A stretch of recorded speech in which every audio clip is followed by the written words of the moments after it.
classe Nelson foram os couraçados britânicos mais pesadamente armados já construídos, e para o período entre guerras formaram a parte mais poderosa da frota de couraçados da Marinha Real. Mas suas origens para uma unidade tão poderosa foram um produto de compromisso e um pouco demais de um trabalho feito às pressas. Eles seriam os únicos couraçados britânicos construídos entre a classe Revenge em meados dos anos 10 e a classe King George V de meados dos anos 30, assumindo que o Hood seja considerado um cruzador de batalha, não um couraçado rápido. Os navios não foram originalmente projetados para existir. A Marinha Real projetou os encouraçados G-3 e cruzadores de batalha N-3, mas o Tratado de Washington interrompeu abruptamente ambos os projetos. As armas de 18 polegadas do N-3 violariam os novos limites do tratado, excedendo o limite de deslocamento de 35.000 toneladas. No entanto, com a Primeira Guerra Mundial pausando a construção de couraçados britânicos, a Marinha Imperial Japonesa e a Marinha dos Estados Unidos tinham os Nagatos e os Colorados em construção, o que deixaria essas marinhas com navios armados de 16 polegadas, enquanto o navio mais poderoso da Marinha Real seria o Hood, ou um dos Queen Elizabeths, com armamentos de 15 polegadas. Os britânicos conseguiram argumentar que também deveriam ser autorizados a construir um par de couraçados armados de 16 polegadas, e isso foi aceito pelas outras grandes potências. O grande problema, então, foi o que construí. As armas de 16 polegadas do G3 estavam de acordo com o tratado, mas o navio estava com mais de 10.000 toneladas acima do peso permitido. Em termos muito básicos, eles pegaram o layout do Design N3, com a troca do triplo 18 por triplo 16, e então reduziram todo o tamanho para obter o que era efetivamente um G3 miniaturizado, que na teoria com um pouco de ajuste, poderia apenas conseguir raspar o limite de 35.000 toneladas. Este design eventualmente se tornaria conhecido como O3, uma vez que deveria ser um couraçado seguindo a sequência de designação N3.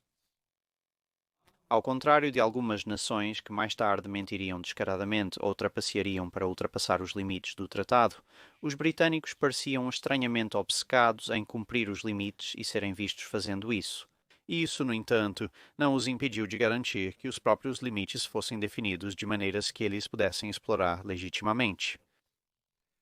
Antes do tratado, o deslocamento de um navio geralmente era citado como duas figuras: deslocamento normal, que geralmente consistia no navio em níveis de operação em tempo de paz, portanto, normal, com tanques parcialmente cheios, algumas lojas e um pouco de munição, etc. Isso então era acompanhado pelo deslocamento total ou máximo, que refletiria um navio em pleno status de guerra, prestes a partir do porto com uma tripulação completa, tanques de combustível cheios, tanques de água cheios, lojas máximas, revistas cheias ao máximo, etc., etc., etc.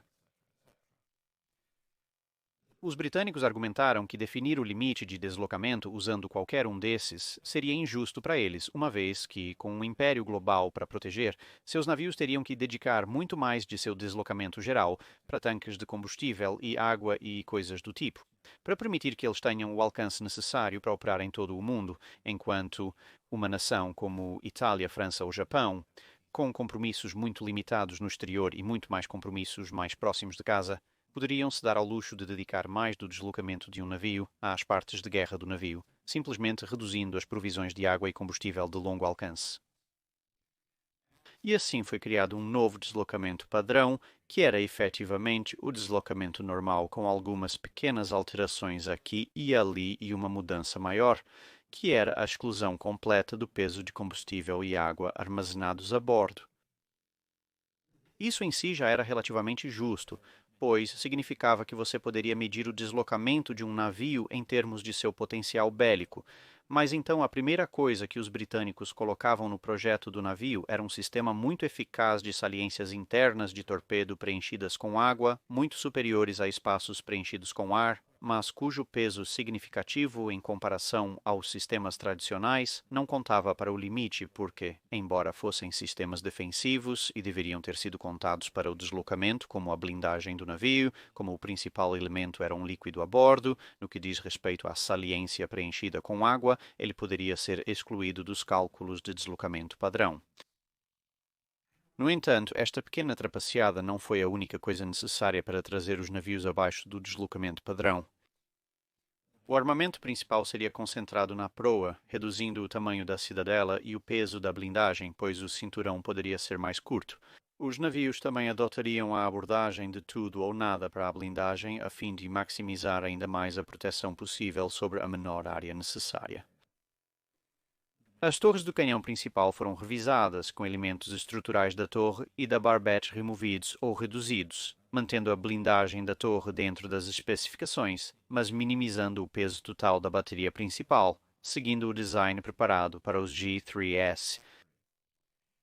Isso levaria a consideráveis problemas no futuro, já que as torres agora eram muito pesadas e produziam muito choque para suas próprias montagens e corredores, o que eventualmente levaria a vários engasgos e problemas de confiabilidade durante a primeira década de serviço, que só eventualmente seriam resolvidos por uma série de soluções alternativas e, efetivamente, reintroduzindo lentamente muitos dos elementos removidos, o que obviamente aumentaria gradualmente o deslocamento total do navio.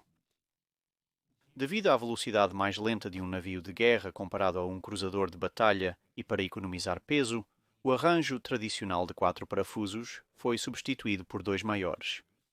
que utilizava a potência do motor de cerca de 45.000 cavalos-vapor para alcançar 23 nós. Isso equiparou a velocidade dos navios colorados e nagatos.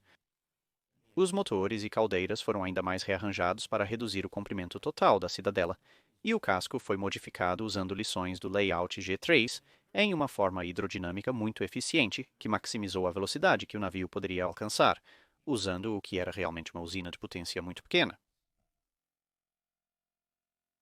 Todos esses esforços e mais permitiram que o navio montasse 3 torres triplas portando armas de 16 polegadas para um total de 9 armas,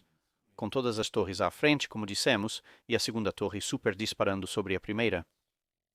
Para permitir que todas as torres treinassem juntas, deixou-se espaço suficiente entre a segunda e a terceira, possibilitando que as armas da terceira se movessem além da segunda.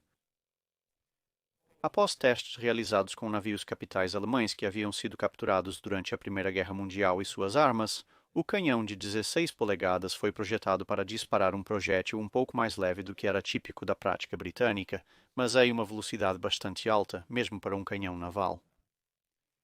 Devido a isso e a outras experimentações realizadas, que incluíam o uso de diferentes raiamentos ou diferentes armas na mesma torre, seu serviço inicial pode ser descrito de forma caridosa como menos que estelar, com um desgaste significativo do cano e imprecisão a um nível que teria feito até mesmo o BT dar 1 ou 2 passos para trás. Assim como com os suportes da torre, esses problemas levariam quase uma década para serem resolvidos, sendo solucionados em grande parte quando 1930 chegasse, consistindo principalmente em retornar a configuração ao planejado inicialmente para a classe G3, embora de maneira desordenada e irregular, tornando as armas e torres um pesadelo de manutenção pelo restante da carreira do navio. Também se descobriria que os testes iniciais das armas alemãs eram falhos, e a maior velocidade do projétil mais leve não oferecia tantas vantagens quanto se pensava, mas os sistemas de elevação de munição estavam fixos e era tarde para redesenhar os projéteis para serem maiores e mais pesados. Problemas persistiram nos navios durante os testes de armas. A explosão das armas danificou as luminárias no convés e transmitiu o choque através dos convéses dos refeitórios e de algumas das janelas da ponte. Um oficial observando os testes achou a explosão tão poderosa que, mesmo abaixo do convés dianteiro, sofreu uma concussão nos olhos que fez sua visão brilhar em vermelho a cada salva. No entanto, a maioria das áreas afetadas deveriam estar livres durante uma batalha, e o dano físico ao navio era mais irritante e estético do que vital. Então, embora as armas fossem restritas a disparos em salva em tempos de paz, era geralmente aceito que esse tipo de dano ocorreria em uma batalha em tempo de guerra, com as únicas alterações importantes sendo tentar impedir que as janelas da ponte explodissem. Verificou-se que a explosão era mais forte que qualquer vidro que poderiam fazer, então o tamanho das janelas foi reduzido e deflectores de explosão foram instalados abaixo de cada uma. A bateria secundária consistia em 6 torres de canhão duplas de 6 polegadas, 3 de cada lado, dispostas de maneira semelhante às torres principais, com uma torre central mais alta do que as dos lados. Toda a bateria secundária estava concentrada na parte de trás do navio, com o espaço intermédio ocupado por um armamento antiaéreo inicial de 6 canhões de 4,7 polegadas, um punhado de canhões de saudação e uma combinação de armas AA leves de 2 libras. Também foi instalado 24 12,7 centímetros. Ao longo dos anos entre guerras, a bateria antiaérea foi atualizada, com os canhões de saudação e os 2 libras iniciais sendo substituídos por várias montagens pom-pom que usavam uma arma semelhante de 2 libras ou 40 milímetros e algumas metralhadoras de calibre 50 e, em seguida, com a chegada inevitável das Bofors e Oerlikons, conforme a guerra progredia. Em meados da guerra, o Nelson, por exemplo, estava carregando 6 pom-poms de 40 milímetros Octopus, para um total de 48 armas, além de 16 canhões Bofors de 40 milímetros em montagens quádruplas, e nada menos que 61 dos 20 milímetros Oerlikons para um total de 131 canos antiaéreos, incluindo as armas de 4 polegadas e 7 décimos, que eram um nível de poder de fogo antiaéreo positivamente americano. Também fez uma breve aparição uma bateria de lançadores de foguetes antiaéreos não guiados, para o desgosto de todos. O armamento de torpedo acabou sendo uma bênção mista. Em sua ação com o Bismarck, a Rodney disparou seus tubos de torpedo do lado portuário, reivindicando um acerto que seria a primeira e única instância de um encouraçado realmente torpedeando com sucesso outro encouraçado, se essa reivindicação for precisa, embora os tiros do tubo de torpedo do lado portuário fossem necessários porque um quase acerto do Bismarck havia entupido o tubo de torpedo de Borest. Por outro lado, enquanto operava no Mediterrâneo, um bombardeiro de torpedo italiano atingiu o Nelson logo atrás de um dos principais compartimentos de torpedo que inundou, permitindo a entrada de quase 4.000 toneladas de água. Diferente do Lutzow em Jutland, as bombas e equipes de controle de danos do Nelson conseguiram acompanhar e reduzir a inundação. Na inspeção, descobriu-se que muitos cilindros de ar comprimido do torpedo foram violados. E eles rasgaram a sala de torpedos, destruindo praticamente tudo à vista, mas felizmente nenhuma das ogivas explodiu.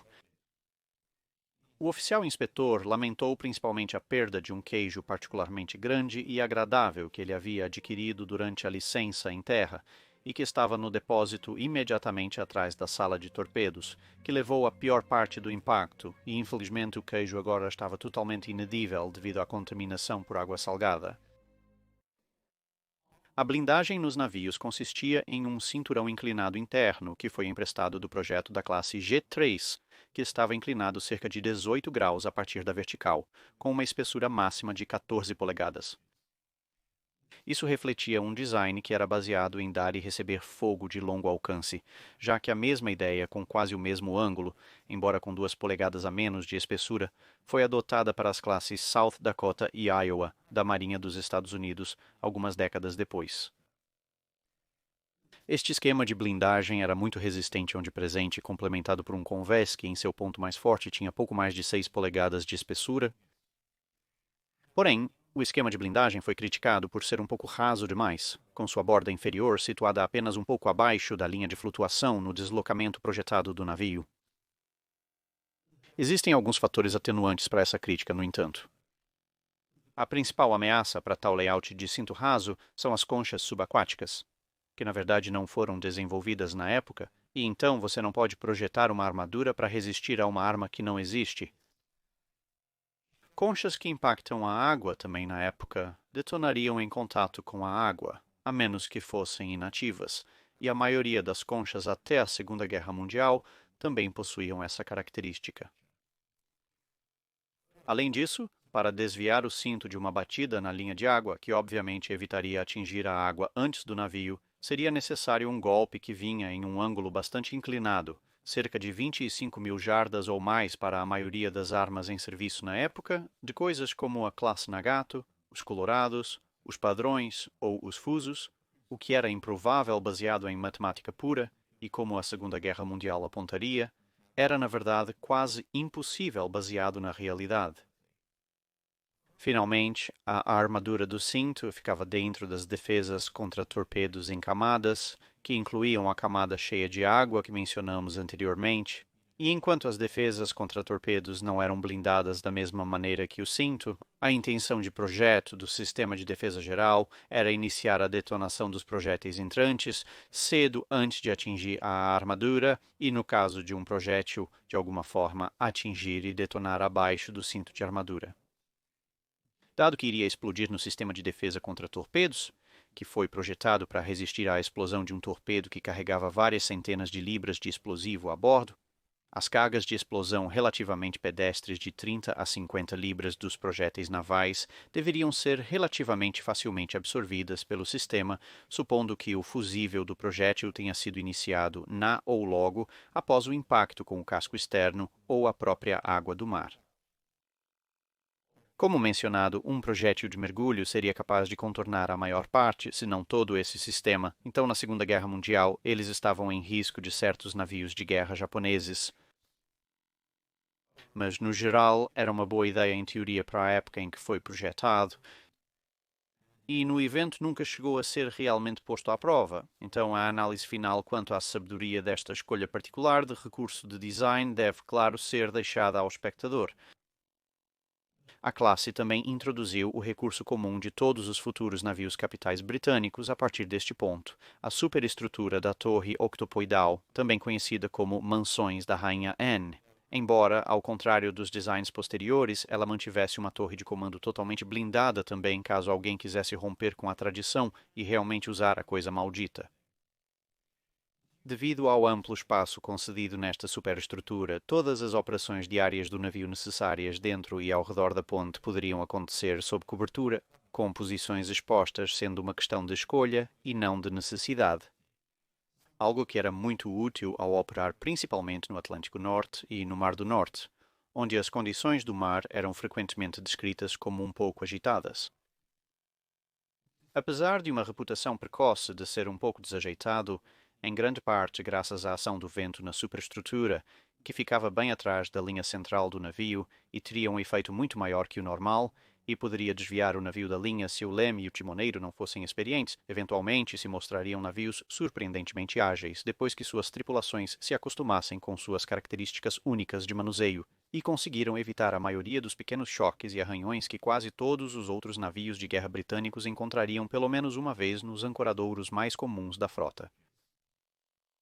Sua aparência, no entanto, era algo de um dilema, com alguns apreciando seus avanços tecnológicos e aparência única, enquanto outros pegando dicas mais do fato de que se assemelhavam mais a petroleiros do que a navios de guerra tradicionais para lhes dar os apelidos Nelsol e Rodol, depois de uma série de petroleiros do início do século XX cujos nomes terminavam em ol. Como Rodney terá seu próprio vídeo em algum momento no futuro próximo, vamos abordar brevemente a história de serviço do navio aqui, com o foco principal sendo Nelson. Os dois navios foram encomendados e lançados em dezembro de 1922, finalizados no final de 1925 e incorporados à frota em 1927.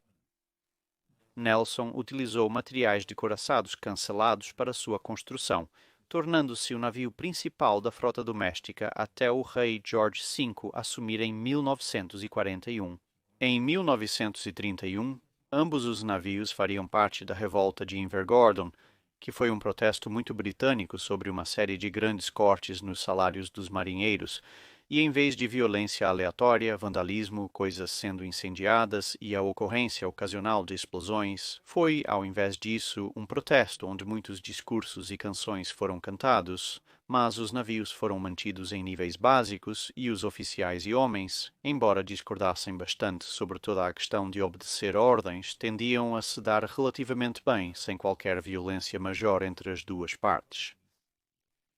Em parte tem que ser admitido que isto ocorreu graças a praticamente todos os oficiais não almirantes e até mesmo alguns desses realmente concordando em princípio que os cortes de salários do governo eram ridículos, uma questão que foi eventualmente resolvida pelo governo recuando na maioria de suas exigências. Para provar que não são apenas os navios de guerra americanos que às vezes não têm clareza sobre a profundidade de suas próprias águas territoriais, o Nelson encalharia diligentemente perto de Portsmouth em 1934, a caminho do Caribe. Como os couraçados mais novos na frota, os dois receberiam poucas reformas ou atualizações comparados a navios mais antigos nos anos antes da Segunda Guerra Mundial, com os esforços centrados na adição de canhões antiaéreos e radares, já que grande parte desse período foi gasto ajustando os canhões principais e tentando fazê-los funcionar corretamente. Os primeiros destacamentos operacionais de Nelson durante a Segunda Guerra Mundial incluíram a perseguição a cruzadores alemães e os Scharnhorsts, mas enquanto esses últimos navios não tinham um desejo de enfrentá-la, a baixa velocidade da classe Nelson significava que eles também eram muito facilmente capazes de evitá-la. Ela então consumiria uma grande parte de sua sorte quando o U-56 acertou 3 torpedos diretamente, mas todos os torpedos falharam e não explodiram. Enquanto seu medidor de sorte se regenerava, ela se deparou com uma mina magnética, que explodiu e resultou em 6 meses de reparos. Durante o auge das preocupações com a invasão alemã, ela foi posicionada cada vez mais perto do canal, como parte dos planos da Marinha Real de navegar o que equivalia a praticamente toda a frota de batalha ao alcance de qualquer força de invasão alemã que ousasse atravessar. Com essa ameaça diminuindo, ela assumiu a tarefa de escolta de comboios e quase se juntou à sua irmã na perseguição ao Bismarck. Em meados de 1941, ela se juntaria à Força H, operando a partir de Gibraltar, e escoltaria vários comboios importantes durante os quais ela receberia o impacto do torpedo aéreo mencionado anteriormente, que precisou de mais 6 meses de reparos antes de retomar suas funções de escolta de comboios no Mediterrâneo. Com a guerra se voltando contra o eixo, ela apoiaria as operações Tocha, Husky e Avalanche, invasões na África do Norte, Sicília e Itália, usando sua bateria principal para fornecer apoio de bombardeio costeiro, que se mostrou altamente eficaz contra alguns tanques surpresos em certo momento. Ela seria então reformada, recebendo a quantidade máxima de poder de fogo antiaéreo antes de apoiar os desembarques do 500 e A-500, mas se deparando com ainda mais minas marinhas e precisando de mais 6 meses de reparos. No geral, ela parecia ser meio que abençoada por não ser atingida por nenhum projétil inimigo, mas consistentemente se deparar com quase todos os tipos imagináveis de ameaças submarinas. Voltando à ação no início de 1945, ela veria a ação no Pacífico, apoiando operações contra o Japão no Oceano Índico e ao redor da Península Malaia. Segundo Winston Churchill, uma grande modernização para o Nelson havia sido discutida para mantê-lo em serviço após a guerra, mas a combinação de muito pouco dinheiro disponível e o fato de que, no final das contas, ele era muito lento para operar com um porta-aviões significou que isso nunca saiu do papel. Após a guerra, ela seria usada como navio de treinamento a partir de julho de 1946, antes de ser retirada do serviço em fevereiro de 1948, quando seria usada como alvo para diversos exercícios de bombardeio, testando novas armas. Sobrevivendo a isso, ela seria desmontada em março de 1949. É isso para este vídeo, obrigado por assistir. Se você tem um comentário ou sugestão para um navio a ser revisado, deixe-nos saber abaixo. Lembre-se de comentar no post fixado para perguntas sobre o dique seco.